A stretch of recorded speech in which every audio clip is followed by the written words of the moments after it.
नमस्कार सर। अ, सबसे पहले तो मैं कृतज्ञ हूँ आपका।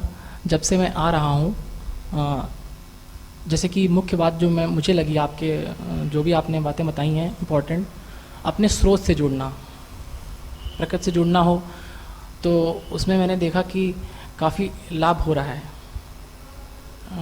तो ये तो मैं शेयर करना चाहता था। और बाकी मेरा प्रश्न ये है कि इंट्यूशन को कैसे पहचानें यदि लाइफ में कन्फ्यूजन है रिगार्डिंग जॉब हो, regarding relationships, behaviour skills, all that. तो कई बार ऐसा होता है कि व्यक्ति को लगता है कि इंट्यूशन है ये, बाद में उसे पता चलता है कि उस टाइम उस स्टेज पे वो ऐसा नहीं था, आभास नहीं हो पाता है। तो इस चीज़ पे थोड़ा प्रकाश डालें। पूछते हैं आप इंट्यूशन को कैसे हम पहचानें और उसके साथ कैसे रिलेट करें, उसको कैसे आगे लेकर चलें। तो देखिए, इंट्यूशन को पहचानने के पहले किसी भी व्यक्ति को बहुत शांति से, समझदारी से मेडिटेटिव होना पड़ेगा। क्योंकि अगर व्यक्ति मेडिटेटिव नहीं है, ध्यानपूर्ण नहीं है, तो इंट्यूशन से वो कंफ्यूजन में तो जाएगा। क्योंकि कुछ लोगों को अगर इंट्यूशन पकड़ने की एक सोच पैदा हो जाती है तो उनको लगता है हर चीज़ से इंट्यूशन आ रहा है। ऐसा नहीं होता। फिर आपके वहम भी आपके ऊपर काम करने लगते हैं। कोई कहीं गया, उसने कहा मुझे इंट्यूशन आया कि मैं ऐसा करूं, फिर मुझे इंट्यूशन आया मैं ऐसा करूं। तो वो कभी कभी इंट्यूशन अगर मेडिटेटिव स्टेट उसमें नहीं इन्वॉल्व है तो वो न्यूरोटिक हो जाता है, विक्षिप्तता की तरफ भी ले जाता है, उसी से अंधविश्वास फैलते हैं।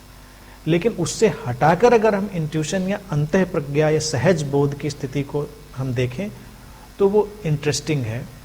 वो एक लैंग्वेज ऑफ यूनिवर्स है, जागतिक भाषा है जो हमको गाइड करती है। उसके गाइडेंस को समझने के लिए हमको थोड़ी पूर्व तैयारी करनी पड़ती है। एक तो देखिए, थोड़ा शांत होना, सहज होना, वो तो ध्यान के माध्यम से हम सीखें। और फिर इंट्यूशन को हम डिकोड करें अपने शरीर से।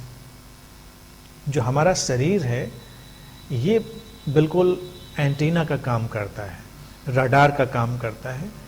अगर आपको लगता है कि ये स्थिति ठीक है आपके लिए, तो आप फिजिकली कंफर्टेबल फील करते हैं। आप अपने शरीर की तरफ ध्यान ले जाइए। आप देखिए कि क्या आपके शरीर में एक सूदिंग, कूल, अच्छी फीलिंग है। कभी कभी ऊपर से तार्किक रूप से तो बात ठीक लग रही होती है, लेकिन आप अनकंफर्टेबल होते हैं। आपका शरीर वहाँ पर किसी डिस्कम्फर्ट में है, आपको परेशानी हो रही है, तो आपका शरीर बता रहा है कि ये सिचुएशन आपके अलाइनमेंट में नहीं है, ये ठीक नहीं है। तो इंट्यूशन को ठीक से पहचानने के लिए पहले अपने शरीर को पहचानना सीखना पड़ेगा। शरीर की भाषा हमें सीखनी पड़ेगी और ट्रायल एंड एरर। और किसी को भी ये गलतफहमी नहीं पालनी चाहिए कि हम 100% सही हो सकते हैं, कभी कभी गलत भी हो सकते हैं, लेकिन पहचानते पहचानते आपको समझ आएगी। तो पहले आप खान पान पर भी इस चीज़ को एक्सपेरिमेंट करके देख सकते हैं, फिर बड़ी चीज़ों पर ले जाइए। जैसे कोई भी चीज़ हो, कभी आप उसको मेडिटेटिवली खाइए, अच्छी चीज़, और कभी खराब चीज़ भी मेडिटेटिवली खाइए। मतलब इतनी खराब नहीं कि आप ऊपर निकल जाएं, लेकिन थोड़ी सी खराब है। मान लीजिए ये खाना आपको लग रहा है खराब हो रहा है, आपका पेट खराब कर देगा, या आपको ऐसा, तो आप मुंह में रखिए उसको। आप देखेंगे आपकी बॉडी आपको सिग्नल देगी कि आप कंफर्टेबल फील नहीं करेंगे, आप डिस्कम्फर्ट फील। उसी समय बॉडी कह रही होती है हमसे कि इसको नहीं खाना है, हटा देना है हमको। और फिर आप अवेयर होंगे तो सामने आते ही आपको वो डिस्कम्फर्ट लगेगा। इसी तरह से लोगों से मिलने पर, कौन से आपके मित्र हैं जो आपके लिए सहयोगी हैं, कौन से मित्र हैं जो आपके लिए ठीक नहीं हैं, वो आपके शरीर में जो कंफर्ट लेवल है, कंफर्ट लेवल एक बड़ा ट्रिकी सा वर्ड है, उसको समझने की ज़रूरत है। एक सूदिंग सी, जॉयफुल फीलिंग आती है। जैसे कि आप किसी लव्ड वन से मिलते तो आपको एक सुकून, एक शांति, एक अच्छा सा एहसास होता है, उसको महसूस करना होता है। अब जैसे लोग कई बार यही मुझसे प्रश्न पूछते कि हम अपने गुरु को कैसे पहचानें, तो मैं उसका जवाब भी यही है वो भी इंट्यूशन। इंट्यूशन जहाँ पर आपको एक सुकून, एक शांति, एक ठहराव आपको लगता है, तो वो है जगह आपके लिए। और सब चमक दमक पूरी व्यापक है, सब जो ऑरा है बहुत बड़ा है, लेकिन आपको वो चीज़ नहीं, फिर आप उस कंफर्ट में नहीं है, तो आपके लिए नहीं होगा। तो किसी भी चीज़ में पहले अपने शरीर को पहचानना सीखिए, शरीर की भाषा को समझना सीखिए, और फिर इंट्यूशन अपना काम करेगा। और फिर एक और मैं हल्की सी और रोचक सी बात बताता हूँ, लेकिन वो भी काम करती है।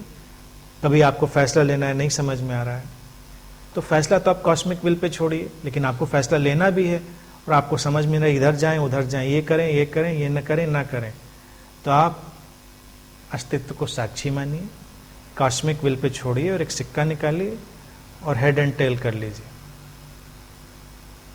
सोच लीजिए आपको क्या करना है और उसी हिसाब से चल जाइए।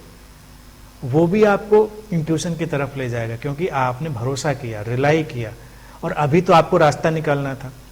सिक्का उछालना भी मैं थोड़ा मटेरियल हो गया, क्योंकि उछालना पड़ा, नहीं तो जब आप सटल प्लेन पे होंगे तो आपको आपका माइंड ही कह देगा नहीं इधर जाना है या ये नहीं करना है। वो वाला लेवल है तो ठीक है। जब उतना भी कन्फ्यूजन किसी को हो और किसी का मन कर रहा हो भाई बताइए ये करें ना करें, तो जेब से सिक्का निकालिए, उछालिए और कर डालिए, बस फिर अस्तित्व पे छोड़ दीजिए सब।